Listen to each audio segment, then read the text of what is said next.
Assalamualaikum warahmatullahi wabarakatuh. Saya Intan Muhammad Septogani, kelas B. Pada kesempatan kali ini saya akan menjelaskan sedikit materi saya tentang language planning.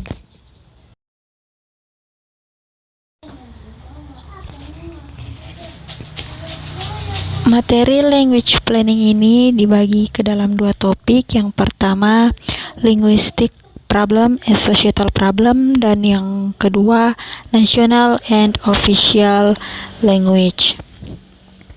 Masuk pada penjelasan lebih inti, kita bahas dulu apa sih language planning itu. Jadi language planning itu perencanaan bahasa yang mengacu pada tindakan yang diambil oleh lembaga resmi seperti pemerintah dan parlemen. Ada 7 dimensi yang dibicarakan dalam permasalahan sosial linguistik, yaitu yang pertama identitas sosial dari penutur, dan yang kedua identitas sosial dari pendengar. Ketika dua orang atau lebih terlibat dalam satu komunikasi, maka identitas keduanya setidaknya harus sama atau menggunakan bahasa yang bisa dimengerti oleh keduanya. Karena kalau tidak, maka akan terjadi kesalahpahaman, bahkan kebingungan dalam berkomunikasi. Kemudian yang ketiga adalah lingkungan sosial atau lingkungan tempat tutur terjadi. Ini perlu diperhatikan karena misalnya ketika kita berada di tempat masjid, maka bahasa yang harus kita ucapkan, harus kita gunakan kalimat atau kata yang baik. Jangan menggunakan kata-kata yang kotor atau kasar, karena itu akan membuat kita terkesan orang yang tidak beretika, kasar, dan tidak sopan. Ada analisis sinkronik dan diakronik. Penggunaan istilah ini dalam masyarakat umum masih seringkali bersifat ambigu.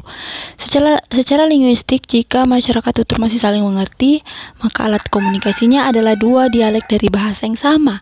Namun secara politis, meskipun dua masyarakat tutur bisa saling mengerti karena kedua alat komunikasi mempunyai kesamaan sistem, itu masih dianggap sebagai dua bahasa yang berbeda. Contohnya bahasa Indonesia dan Malaysia. Kemudian ada penilaian sosial yang berbeda dari penutur, kemudian tingkat variasi dan ragam linguistik, dan yang ketujuh, penerapan praktis dari penelitian yang ada. Kemudian selanjutnya adalah bahasa nasional. Bahasa nasional ini adalah tanda identitas suatu bangsa atau negara. Bahasa nasional ini mendapat statusnya karena dituturkan oleh mayoritas penduduk sebagai bahasa pertama. Bahasa nasional ini bahasa dengan unit politik, budaya, dan sosial yang sudah terhubung langsung di dalamnya. Bahasa nasional ini sering digunakan untuk mempersatukan bangsa. Contohnya, bahasa Jepang di Jepang dan bahasa Inggris di Inggris Raya.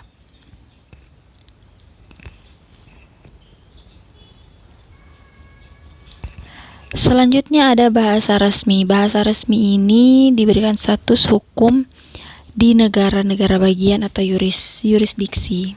Biasanya bahasa ini digunakan di pengadilan, parlemen, dan administrasi negara.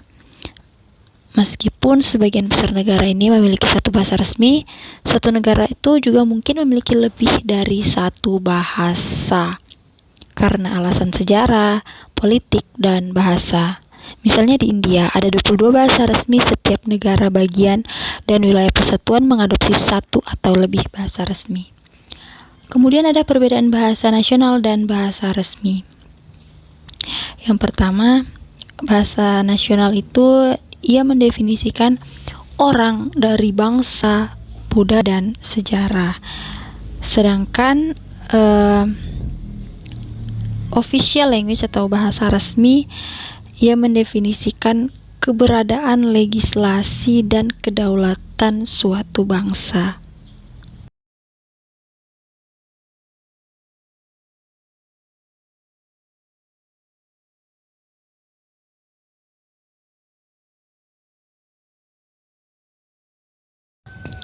Bahasa nasional secara default menjadi bahasa resmi.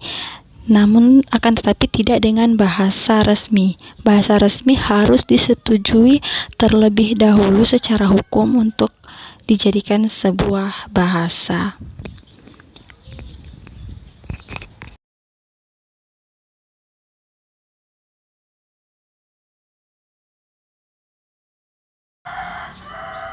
Kemudian bahasa nasional itu sebagai komunikasi umum karena dituturkan langsung oleh masyarakat mayoritas penduduk, sedangkan bahasa resmi hanya digunakan di parlemen atau digunakan secara resmi.